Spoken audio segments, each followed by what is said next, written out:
अरे शक्ति पुत्र उर्फ रामवरण शुक्ला जी, आपके अंदर दम है तो श्री देवी जी को सर्वसृष्टि का रचयिता अपने सदग्रंथों से साबित करके दिखा दो। सिर्फ उवाबाई बकने से नहीं होता, हवा में तीर मारने से नहीं होता। और अब मैं आपको कबीर साहब जी को सर्वसृष्टि रचयिता पवित्र सदग्रंथों से सिद्ध करके दिखाता हूँ।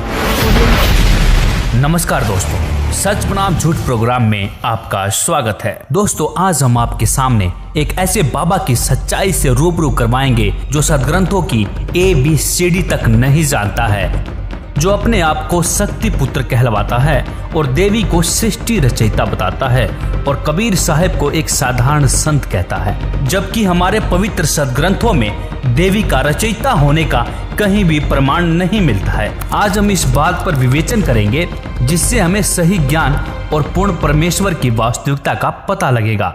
इस तरह हम भ्रमित होने से भी बच सकेंगे और सत्य व असत्य की पहचान कर सकेंगे। आज हम दिखाएंगे कि मिथ्या बोलकर जनता को भ्रमित करने में और सदग्रंथों के प्रमाण में जमीन आसमान का अंतर है। अनेकों लोग पड़े हुए हैं जो आज कबीर जैसे संत को अनेकों लोगों का मालिक बताते हैं। हर संतों का सम्मान होना चाहिए, मैं कबीर का भी सम्मान करता हूं, मगर एक संत के रूप में, एक साधक के रूप में, मगर उसे इतना बड़ा साबित कर दिया जाए, ऐसी स्थिति पैदा कर दी जाए कि वो सभी लोगों का मालिक है। सभी लोगों की मालिक वह माता आदि शक्ति जगत जननी जगदम्बा है, जो अजर अमर अविनाशी है। अरे हमारे ऋषियों मुनियों ने जो अनंत लोगों की रचना करने की सामर्थ्य रखते थे, नए स्वर्ग की रचना करने की सामर्थ्य रखते थे।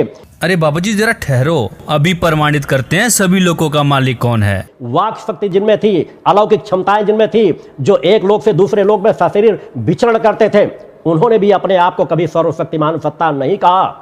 आज कबीर को साबित करने वाले लोग जो जेल में भी पड़े हुए हैं, वहां से भी अपनी धूर्तता को बंद नहीं कर रहे हैं। ये सब परिणाम है इन चीजों को कि आज भी सही रास्ते को अगर नहीं पकड़ा गया तो समाज इसी तरह, हिंदू समाज को भी जागने की जरूरत है, हिंदू राष्ट्र को भी जागने की जरूरत है। हम हिंदू राष्ट्र की शक्तियों को तभी बढ़ा सकेंगे जब ये ढोंग और पाखंड को भी हम दूर कर सकेंगे। अरे हाँ, रुकिए बाबा जी रुकिए, ढोंग और पाखंड को खत्म करने की ही बात करेंगे हम। और जिस दिन जनता को सच्चाई का पता लग गया ना, उस दिन आपको छुपने के लिए जगह नहीं मिलेगी। इससे पहले बात करते हैं मुद्दे की। ये बाबा जी बताते हैं कि देवी शक्ति ने सृष्टि की रचना की, लेकिन दोस्तों वास्तविकता ये है सृष्टि की रचना करने वाला परम अक्षर ब्रह्म, जिसका वास्तविक नाम कबीर है। दोस्तों ये बात हम नहीं कह रहे, इसका प्रमाण हमारे सदग्रंथों में लिपिबद्ध है। और जिन जिन संतों व महापुरुषों को कबीर परमेश्वर मिले, उन्होंने भी अपनी वाणियों में ठोक करके गवाही दी है कि कबीर परमेश्वर ही सर्व सृष्टि रचनहार है, कबीर पूर्ण परमात्मा है। यह प्रमाणित हम आगे आपको वीडियो में पवित्र वेदों से करके दिखाएंगे। पहले बात करते हैं देवी जी के ऊपर, जिसमें देवी जी खुद देवी भागवत महापुराण में किसी अन्य ब्रह्म की पूजा करने को कहती है। वह अपनी पूजा भी करने को मना करती है और ब्रह्म श्रीमद् भागवत गीता में कहते हैं कि वह परम ब्रह्म है जो सर्व सृष्टि उत्पादक और पूजनीय है। तो इस प्रकार देवी जी सर्व सृष्टि रचनहार कैसे हुई, आइए देखते हैं देवी भागवत महापुराण में। ये देखिएगा, श्रीमद् देवी भागवत सचित्र मोटा टाइप, गीता प्रेस गोरखपुर से प्रकाशित, 7वां स्कंद और ये 562 पृष्ठ में, ये 562 पृष्ठ। देवी के द्वारा हिमालय को ज्ञानोपदेश और ब्रह्म स्वरूप का वर्णन। सौम्य, इसको हम अविनाशी बता रही है ब्रह्म को, दुर्गा अक्सर ब्रह्म कहती है। उस वेदने योग्य लक्ष्य का तुम वेदन करो, मन लगाकर उसमें तन्मय हो जाओ। सौम्य, उपनिषद में कथित महान अस्त्र रूप धनुष को लेकर उपासना द्वारा तीक्ष्ण किया हुआ बाण संधान करो और फिर भावानुगत चित्त के द्वारा उस बाण को खींचकर उस अक्षर रूप ब्रह्म को, अक्षर ब्रह्म समझो, ही लक्ष्य बनाकर वेदन करो। उसका मंत्र क्या बता रही है अक्षर ब्रह्म का? ओम। प्रणव माने ओम, धनुष है, जीवात्मा जाप करे और ब्रह्म को उद्देश्य रखे। आगे देखो, उस एकमात्र परमात्मा को ही जाने, दूसरी सब बातों को छोड़ दे। यहाँ दुर्गा जी ने अपनी साधना को भी रिजेक्ट कर दिया कि केवल उस एक ब्रह्म को ही जाने। यही अमृत रूप परमात्मा के पास पहुंचाने वाला पुल है। अब दुर्गा क्या कह रही है कि केवल एक ब्रह्म की पूजा करो, मेरी पूजा भी छोड़ दो। इस आत्मा का परमात्मा का को ओम के जप के साथ ध्यान करो। इससे अज्ञान में अंधकार से सर्वथा परे और संसार समुद्र से उस पार जो ब्रह्म है उसको पा जाओगे, तुम्हारा कल्याण हो। दोस्तों, जैसा कि आपने देखा यहाँ पर दुर्गा जी खुद अपनी पूजा को रिजेक्ट करके ब्रह्म की पूजा करने को कहती है, और आगे आपको दिखाएंगे वह ब्रह्म श्रीमद् भागवत गीता में किसी अन्य परमेश्वर की पूजा करने को कहते हैं। देखा आपने, इस अज्ञानी और धूर्त और मूर्ख प्राणी को यह भी नहीं पता कि जिस दुर्गा की आराधना करता है वही देवी पुराण में क्या कह रही है, और बात करता है वेद ग्रंथ पढ़ने की। जो हमारे धर्म में सभी चीजें, उन वेदों पुराणों को पढ़ो, उन ग्रंथों को पढ़ो। अरे मूर्ख धूर्त, तूने तो ग्रंथ नहीं पढ़े, हम पढ़ाएंगे तुझे ग्रंथ। पढ़ ये क्या लिखा है ग्रंथों में। आज का समाज पढ़ा लिखा है और इन सदग्रंथों के देख करके खुद निर्णय ले सकता है। अब तुम लोगों की दाल नहीं गलने वाली बाबा जी। अब आइए देखते हैं श्रीमद् भागवत गीता जी में जो ब्रह्म है वह किसी अन्य की पूजा करने को कह रहे हैं। श्रीमद् भागवत गीता के अध्याय 18 के श्लोक नंबर 62 में क्या लिखा है। हे भारत, तू सर्व प्रकार से उस परमेश्वर की ही शरण में जा। उस परमात्मा की कृपा से ही तू परम शांति को तथा सनातन परम धाम को प्राप्त होगा। इसी तरह गीता अध्याय 15 के श्लोक नंबर 16-17 में स्पष्ट किया गया है कि 3 प्रभु हैं, एक क्षर पुरुष ब्रह्म, दूसरा अक्षर पुरुष पर ब्रह्म और तीसरा परम अक्षर पुरुष यानी पूर्ण ब्रह्म। क्षर पुरुष तथा अक्षर पुरुष वास्तव में अविनाशी नहीं है, वह अविनाशी परमात्मा तो इन दोनों से अन्य ही है। वही तीनों लोकों में प्रवेश करके सर्व का धारण पोषण करता है। इसके अनुवादक हैं जयदयाल गोविंद का और प्रकाशक है श्री गीता प्रेस गोरखपुर।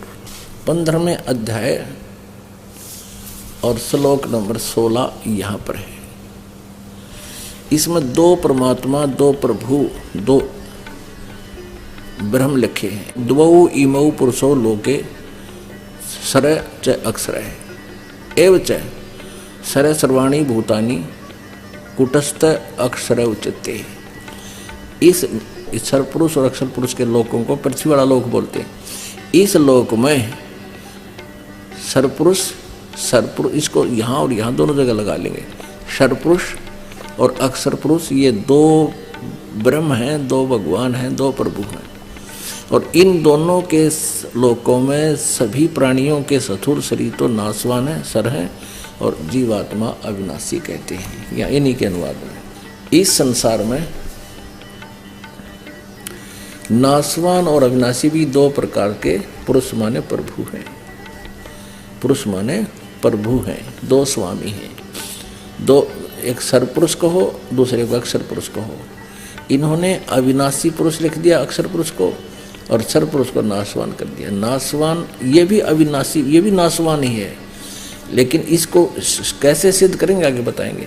और संपूर्ण प्राणियों के शरीर तो नाशवान है, जीवात्मा विनाशी कहा जाता है। अब ये अक्षर पुरुष भी नाशवान है। अक्षर पुरुष 2 परमात्मा है। अब इससे सिद्ध होगा ये कैसे नाशवान है। 17वें में कहा है कि उत्तम पुरुष तो अन्य है। उत्तम पुरुष, पुरुषोत्तम श्रेष्ठ परमात्मा, वास्तव में जो सही श्रेष्ठ भगवान है वो तो इन ऊपर वर्णी सरपुरुष और अक्षर पुरुष से, इस अक्षर पुरुष को परब्रह्म भी कहते हैं, सरपुरुष को ब्रह्म भी कहते हैं। ब्रह्म और परब्रह्म से वो कोई और है। उत्तम पुरुष तो अन्य है, वो तो कोई और है। परमात्मा इति उदाहरते, जिसको भगवान कहा जाता है। और यह लोक तरम आविश्य विभर्ति अवय ईश्वर है, जो तीनों लोकों में प्रवेश करके सबका धारण पोषण करता है। वो है अविनाशी परमात्मा, अविनाशी परम अक्षर ब्रह्म, वो परम अक्षर ब्रह्म है। 8वां अध्याय अर्जुन ने पूछा प्रथम उसमें, किम तत्ब्रह्म किम अध्यात्म, हे परमात्मा तत्ब्रह्म क्या है, तत्ब्रह्म क्या है, वह ब्रह्म क्या है। इसका उत्तर उसने 3रे मंत्र में दिया है, 8वें अध्याय के ही। वह परम अक्षर ब्रह्म है। एक सरब्रह्म, एक अक्षर ब्रह्म, ये परम अक्षर ब्रह्म है। अभी देखिएगा 15वें अध्याय का गीता अध्याय नंबर 15 और श्लोक नंबर ये है 4 है। उसके पश्चात उस परम पद रूप परमेश्वर को भली भांति खोजना चाहिए जिसमें गए हुए पुरुष यानी साधक फिर लौटकर संसार में नहीं आते, और जिस परमेश्वर से पुरातन संसार वर्ष की प्रवृत्ति विस्तार को प्राप्त हुई है, उसी आदि पुरुष नारायण की मैं शरण हूँ, इस प्रकार दृढ़ निश्चय करके उस परमेश्वर का मनन और निधि ध्यान करना चाहिए। इससे सिद्ध हुआ कि सृष्टि का रचयिता अन्य कोई पुरुष परमेश्वर है, ना कि देवी जी।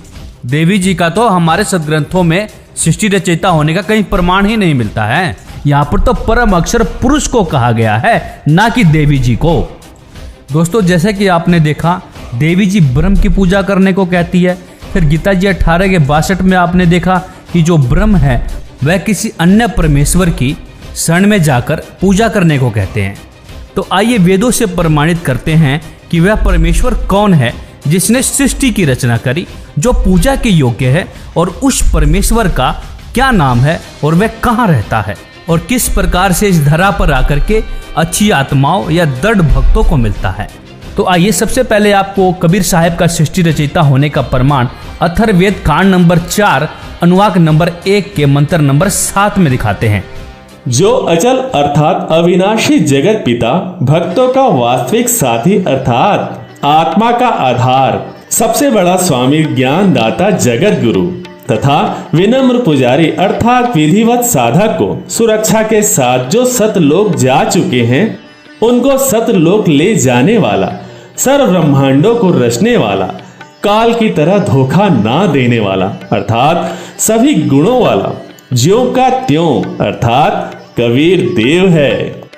भावार्थ, जिस परमेश्वर के विषय में कहा जाता है कि तमेव माता च पिता तमेव, तमेव बंधु च सखा तमेव, तमेव विद्या च द्रविणम तमेव, तमेव सर्वम मम देव देव, वह जो अविनाशी सर्व का माता पिता तथा भाई व सखा व जगत गुरु रूप में सर्व को सत्य भक्ति प्रदान करके सतलोक ले जाने वाला, काल की तरह धोखा न देने वाला, सर्व ब्रह्मांडों की रचना करने वाला कबीर देव, कबीर परमेश्वर है।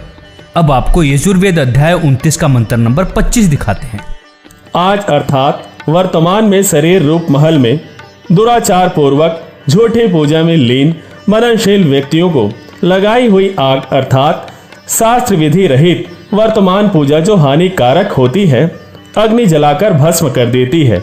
ऐसे साधक का जीवन शास्त्र विरुद्ध साधना नष्ट कर देती है। उसके स्थान पर देवताओं के देवता पूर्ण परमात्मा सत्य पुरुष की वास्तविक पूजा है। दयालु जीव का वास्तविक साथी एवं पूर्ण परमात्मा के स्वस्थ ज्ञान अर्थात यथार्थ भक्ति को संदेश वाहक रूप में लेकर आने वाला तथा बोध कराने वाला आप कबीर देव अर्थात कबीर परमात्मा ही हैं। भावार्थ, जिस समय भक्त समाज को शास्त्र विधि त्याग कर मनमाना आचरण पूजा कराया जा रहा होता है, उस समय कबीर देव, कबीर परमेश्वर तत्व ज्ञान को प्रकट करते हैं। अब देखते हैं ऋग्वेद मंडल नंबर 9 सूक्त नंबर 96 का मंत्र नंबर 17। पूर्ण परमात्मा विलक्षण मनुष्य के बच्चे के रूप में जानबूझकर प्रकट होता है तथा अपने तत्व ज्ञान को उस समय निर्मलता के साथ उच्चारण करता है। प्रभु प्राप्ति की लगी विरह अग्नि वाले भक्त समूह के लिए कविताओं द्वारा कवितत्व से अत्यधिक वाणी में निर्मलता के साथ कबीर वाणी अर्थात कबीर जी की वाणी द्वारा ऊंचे स्वर से संबोधन कर कर बोलता है। वह अमर पुरुष अर्थात सत्य पुरुष ही अर्थात ऋषि रूप में स्वयं कबीर देव ही होता है। परंतु उस परमात्मा को ना पहचान कर लोग उसे कवि कहने लग जाते हैं, परंतु वह पूर्ण परमात्मा ही होता है क्योंकि उसका वास्तविक नाम कबीर देव है। ऋग्वेद मंडल 9 सूक्त 96 मंत्र 18 में भी इस बात के प्रमाण मिलते हैं कि वेद बोलने वाला ब्रह्म कह रहा है, जो पूर्ण परमात्मा विलक्षण बच्चे के रूप में आकर प्रसिद्ध कवियों की उपाधि प्राप्त करके अर्थात एक संत या ऋषि की भूमिका करता है, उस संत के रूप में प्रकट हुए प्रभु द्वारा रची हजारों वाणी संत स्वभाव वाले व्यक्ति अर्थात भक्तों के लिए स्वर्ग तुल्य आनंददायक होती है। वह अमर पुरुष अर्थात सत्य पुरुष तीसरे मुक्ति धाम अर्थात सत्य लोक की सुदृढ़ पृथ्वी को स्थापित करने के पश्चात मानव सदृश संत रूप में होता हुआ गुम्बद अर्थात गुम्बज के ऊंचे टीले रूपी सिंहासन पर विराजमान उज्जवल स्थूल आकार में अर्थात मानव सदृश तेजो में शरीर में विराजमान है। भावार्थ मंत्र नंबर 17 और 18 में कहा गया है कि कबीर देव शिशु रूप धारण कर लेता है, लीला करता हुआ बड़ा होता है, कविताओं द्वारा तत्व ज्ञान वर्णन करने के कारण कवि की पदवी प्राप्त करता है, अर्थात उसे ऋषि संत व कवि कहने लग जाते हैं। वास्तव में वह पूर्ण परमात्मा कबीर ही है। उसके द्वारा रची अमृतवाणी कबीर वाणी कही जाती है, जो भक्तों के लिए स्वर्ग तुल्य सुखदायी होती है। आइए अब देखते हैं सामवेद अध्याय 4 के खंड 25 के श्लोक 8 के शब्दार्थ को। पूर्ण समर्थ कबीर देव अर्थात कबीर परमेश्वर विशाल शक्ति युक्त अर्थात सर्वशक्तिमान तेज पुंज का शरीर मायावी बनाकर प्रकट होकर अर्थात अवतार धरकर अपने सत्य शब्द व सत्य नाम रूपी शस्त्र से काल ब्रह्म के पाप रूपी बंधन रूपी किले को तोड़ने वाला, टुकड़े टुकड़े करने वाला सर्व सुखदायक परमेश्वर सर्व जगत के सर्व प्राणियों को मनसा वाचा कर्मणा अर्थात पूर्व निष्ठा के साथ अन्यन्य मन से धार्मिक कर्मों द्वारा सत्य भक्ति से स्तुति उपासक करने योग्य है। अब आपको दिखाते हैं वेदों के अनुसार वह असंख्य ब्रह्मांड का मालिक संत रूप धारण करके उपदेश देने की इच्छा से मृत्युलोक पर आकर महापुरुषों से मिलते हैं। ऋग्वेद मंडल 9 सूक्त 82 मंत्र 1 और 2 का भावार्थ है कि जो सर्वोत्पादक प्रभु प्रकाश स्वरूप सद्गुणों की वृष्टि करने वाला, पापों का हरण करने वाला, वह राजा के समान दर्शनीय है और वह पृथ्वी आदि लोक लोकांतरों के चारों ओर शब्दमान हो रहा है। वह वर्णीय पुरुष को जो दृढ़ भक्त हैं उनको पवित्र करता हुआ प्राप्त होता है। जिस प्रकार विद्युत स्नेह वाले स्थानों को आधार बनाकर प्राप्त होती है, उसी प्रकार उक्त गुणों वाले परमात्मा ने इस ब्रह्मांड को उत्पन्न किया है। हे परमात्मा, उपदेश करने की इच्छा से आप महापुरुषों को प्राप्त होते हैं और आप अत्यंत गतिशील पदार्थ के समान हमारे आध्यात्मिक यज्ञ को प्राप्त होते हैं। आप सर्वज्ञ हैं, शुद्ध स्वरूप हैं। हमारे पापों को दूर करके हे सोम आप हमको सुख दें और प्रेम भाव को उत्पन्न करते हुए पवित्रता को उत्पन्न करें। ऋग्वेद मंडल 9 सूक्त 86 मंत्र 26 में भी स्पष्ट उल्लेख है। आप देखेंगे यहाँ भी इसी बात का प्रमाण है कि यज्ञ करने वाले यजमानों के लिए परमात्मा सभी रास्तों को सुगम करता हुआ उनके विघ्नों को मर्दन करता है और उनको पवित्र करता हुआ अपने रूप को सरल करता हुआ वह कांति में परमात्मा कबीर देव विद्युत के समान क्रीड़ा करता हुआ वर्णीय पुरुष को प्राप्त होता है।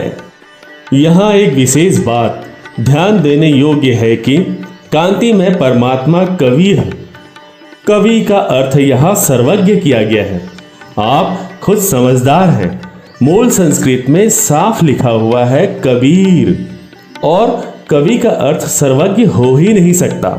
हम सभी पढ़े लिखे हैं और हम सब जानते हैं कि अंग्रेजी से हिंदी बनाते समय किसी व्यक्ति के नाम का अर्थ नहीं किया जाता। उसी प्रकार सभी धर्म ग्रंथों में जहाँ भी कबीर, कबीर देव, कबीरन आदि नामों का अर्थ नहीं करना चाहिए। परमेश्वर कबीर साहब जी ने कहा था कि हम ही अलख अल्लाह हैं, कुतुब गौस और पीर, मैं हूँ खालिक धनी, मेरा नाम कबीर। ये स्वामी सृष्टा में सृष्टि हमरे तीर, दास गरीब अधर बसूं, अविगत सत्य कबीर। सतयुग में सतसुग्रत कह टेरा, त्रेता नाम मुनिंदर मेरा, द्वापर में करुणा में कहाया, कलयुग नाम कबीर धराया। 16 शंख पर हमरा तकिया, गगन मंडल के जिंदा, हुक्म हिसाबी हम चले आए, काटन यम के फंदा। पवित्र वेदों के अनुसार कबीर परमेश्वर जिन महापुरुषों से आकर मिले हैं, अब उन महापुरुषों की अमृत वाणियों से रूबरू करवाते हैं, जिन्होंने कबीर साहिब को सर्वसृष्टि रचनहार बताया है। उनमें से हैं संत गरीबदास जी छुड़ानी हरियाणा वाले, सिख समाज के महान गुरु नानक देव जी, संत दादू जी, संत रविदास जी, संत धनी धर्मदास जी, संत मुलुकदास जी और संत घीसादास जी, संत नाभादास जी। संत गरीबदास जी ने कहा है, अनंत कोटि ब्रह्मंड का एक रति नहीं भार, सतगुरु पुरुष कबीर हैं कुल के सिरजनहार। हम सुल्तानी नानक तारे, दादू को उपदेश दिया, जाति जुलाहा भेद न पाया, काशी माहे कबीर हुआ। संत नानक देव जी ने कहा है कि खालक आदम सिरजियां, आलम बड़ा कबीर, कायम दायम कुदरती, सिर पीरा दे पीर, सजदे करे खुदाई नू, आलम बड़ा कबीर। फाई सूरत मलुक की वेश, ऊ ठगवाड़ा ठगी देश, खरा सियाणा बहुता भार, धानक रूप रहा करतार। फिर संत दादू जी ने कहा है कि जिन मोको निज नाम दिया, सोई सतगुरु हमार, दादू दूसरा कोई नहीं, कबीर सिरजनहार। अर्थात कबीर साहिब जी ही सृष्टि के रचयिता, सिरजन रचना करने वाले हैं। फिर नाभादास जी लिखते हैं कि वाणी अरबों खरबों हैं, ग्रंथ कोटि हजार, कर्ता पुरुष कबीर हैं, रहे नाभे विचार। फिर संत रविदास जी कहते हैं साहेब कबीर समर्थ है, आदि अंत सर्वकाल, ज्ञान गम्य से दे दिया, कह रहदास दयाल। फिर मुलुकदास जी ने कहा है कि जपोरे मन साहिब नाम कबीर, जपोरे मन परमेश्वर नाम कबीर। चार दाग से सतगुरु न्यारा, अजरो अमर शरीर, दास मलूक सलूक कहते हैं, खोजो खसम कबीर। फिर धर्मदास जी ने कहा है कि आज मोहे दर्शन दियो जी कबीर, सत्यलोक से चलकर आए, काटन जम की जंजीर, हिंदू के तुम देव कहाए, मुसलमान के पीर। धर्मदास की अर्ज गोसाई, बेड़ा लगाइयो पर लितीर। दोस्तों, जैसा कि आपने देखा, विश्वसनीय चारों वेद व महापुरुषों की वाणियों में कबीर परमेश्वर जी को ही संपूर्ण सृष्टि रचनहार बताया गया है, और श्री देवी जी को हमारे सदग्रंथों में ना ही संपूर्ण सृष्टि रचनहार और ना ही पूजा के योग्य बताया गया है। इति सिद्धम, कबीर परमेश्वर ही संपूर्ण सृष्टि रचनहार और पूजा के योग्य हैं। पंडित रामवरण शुक्ला उर्फ शक्तिपुत्र जैसे अज्ञानियों के लिए दुर्गा ने देवी पुराण में क्या कहा है, जरा ये भी देख लेते हैं। ये छठा स्कंद संक्षिप्त देवी भागवत 414 पृष्ठ पे। जन्मेजय ने पूछा, महाभाग किस युग में कैसा धर्म का स्वरूप है, इस संपूर्ण विषय को विशेष रूप से बताने की कृपा कीजिए। व्यास जी बोले, ये तो सतयुग के ब्राह्मणों की स्थिति, अब कलयुग के ब्राह्मणों की सती थी, और सुन लो इसी पवित्र पुराण में। धर्म की ये सती थी त्रेता में भी रही, परंतु कुछ ह्रास हो गया था। सतयुग की जो सती थी वह द्वापर में विशेष रूप से कम हो गई थी। राजन, उन प्राचीन युगों में यानी सतयुग, त्रेता, द्वापर में जो राक्षस समझे जाते थे वे कली में ब्राह्मण माने जाते हैं कलयुग में, क्योंकि अब के ब्राह्मण प्राय पाखंड करने में तत्पर रहते हैं, दूसरों को ठगना, झूठ बोलना और वैदिक धर्म कर्म से अलग रहना कलयुगी ब्राह्मणों का स्वाभाविक गुण बन गया है। परमेश्वर ने 600 वर्ष पहले कहा था, वेद पढ़े पर भेद न जाने, ये बाँचे पुराण 18, और पत्थर को ये पत्ते खुआवे, भूल गए सिरजनहारा। वेद पढ़े भेद नहीं जाने, और ये बात पुराण 18, और क्या कहेगा पता नहीं, लेकिन पुराणों में क्या लिखा हुआ है। श्रीमद् भागवत गीता के अध्याय नंबर 7 के श्लोक नंबर 15 में गीता ज्ञानदाता ने इन माया पुजारियों के लिए कहा है, माया के द्वारा जिसका ज्ञान हरा जा चुका है, ऐसे आसुर स्वभाव को धारण किए हुए मनुष्यों में नीच दूषित कर्म करने वाले मूढ़ लोग मुझको भी नहीं भजते। इसीलिए कबीर परमेश्वर जी ने भी कहा था कि माया आदि निरंजन भाई, अपने जाए आपे खाई, शिखर शून्य में धर्म अन्यायी, जिन शक्ति डायन महल पढ़ाई। दुर्गा ध्यान पड़े तिस नगरम, ता सेती डूबे सब नगरम। पीर पैगंबर कुतुब ओलिया, सुरनर मुनिजन ज्ञानी, एता को तो राह न पाया, जम के बंधे प्राणी। और रामवरण शुक्ला उर्फ शक्ति पुत्र जी, यदि आप अपने आप को बहुत बड़ा योगी समझते हो ना, तो आप तो गोरखनाथ जैसे योगी के तो चरणों की धूल भी नहीं हो। और जिस गोरखनाथ जी ने पूरे पहाड़ का सोना बना दिया और अपने गुरु मच्छंदरनाथ की राख को उठा करके दोबारा मच्छंदरनाथ बना दिया था, और वो गोरखनाथ कबीर साहब से सिद्धि व ज्ञान चर्चा में प्राप्त हुए थे, और कबीर साहब जी के ज्ञान को स्वीकार करके कहा था, 9 नाथ 84 सिद्ध, इनका अंधा ज्ञान, अविचल ज्ञान कबीर का, योग गति विरला जान। और शक्ति पुत्र जी, आप क्या सोचते हो अपने आप को, आपसे बड़े बड़े होके जा लिए। चलो माना आपने योग साधना करके कुछ शक्तियां भी प्राप्त कर ली, तो मैं आपसे पूछना चाहता हूँ, क्या आप इन शक्तियों से अपने अनुयायियों को मोक्ष दिला सकते हो? और रही बात योग साधना की, तो शंकर भगवान ने भी इंद्रियों को जीतने के लिए 88,000 वर्ष योग साधना की और भगवान विष्णु के मोहनी स्त्री रूप को देखकर विफल रहे।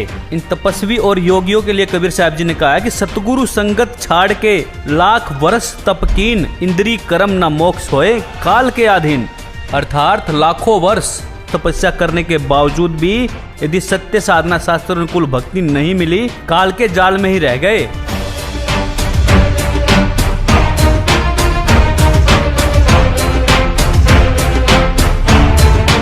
कबीर साहब जी कहते कि वेद मेरा भेद है, मैं मिलूं वेदों में नाही, जौन वेद से मैं मिलूं वो वेद जानते नाही। अर्थात मेरी महिमा का वर्णन चारों वेदों में है, लेकिन मुझे प्राप्त करने की विधि इन वेदों में नहीं है।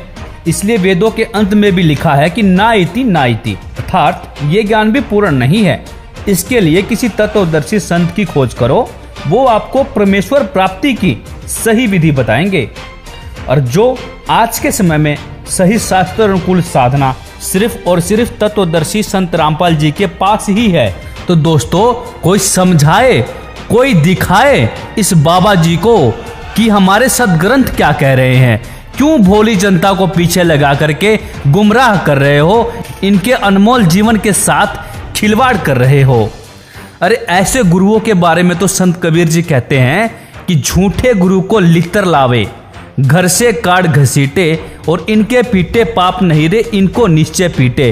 क्योंकि ये आपके अनमोल जीवन के साथ खिलवाड़ कर रहे हैं, शास्त्र विरुद्ध भक्ति बता रहे हैं और शास्त्रों का हवाला देते हैं और शास्त्रों के खिलाफ बातें करते हैं। तो दोस्तों, जो इनसे जुड़े हुए हैं उनको इस बात पर गहनता से विचार करना चाहिए। जब ये गुरु ही ज्ञानहीन अंधा है तो आपको क्या रास्ता दिखाएगा, आपको कहाँ ले जाएगा। धन्यवाद। इस पे आपकी क्या राय है? अपनी राय अवश्य दें। वीडियो अच्छी लगी हो तो लाइक, कमेंट और शेयर जरूर करें और चैनल को सब्सक्राइब करना ना भूलें।